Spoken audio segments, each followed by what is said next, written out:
হুমকি দেওয়া হয়েছে। বুধবার ভোরে ঢাকার হজরত শাহজালাল আন্তর্জাতিক বিমানবন্দরে ফোন করে এই হুমকি দেওয়া হয়। বিমানবন্দরের নির্বাহী পরিচালক গ্রুপ ক্যাপ্টেন কামরুল ইসলাম বলেন, খবর পাওয়ার সঙ্গে সঙ্গে বিমানবন্দরে সর্বোচ্চ সতর্কতা জারি করা হয়। পরে সকাল 9:30টার দিকে বিমানটি ঢাকায় অবতরণ করে। এ সময় বিমান বাহিনীর সদস্যরা নিরাপত্তার সঙ্গে যাত্রীদের নামিয়ে আনেন। তিনি জানান, বোয়িং 787 মডেলের বিমানটি থেকে 254 জন যাত্রী এবং 13 জন ক্রুকে নিরাপদে বের করে টার্মিনালে আনা হয়েছে। বর্তমানে বিমান বাহিনীর সদস্যরা উড়োজাহাজটি ঘিরে রেখেছেন।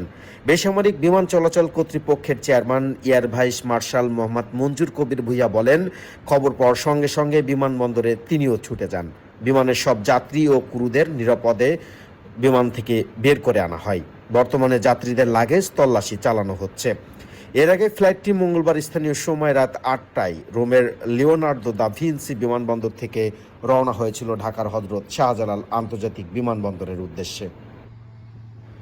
এদিকে রোম থেকে আসা বিমানের ফ্লাইটটিতে বোম থাকায় সতর্কতা জারি করা হয় হজরত শাহজালাল আন্তর্জাতিক বিমানবন্দরে।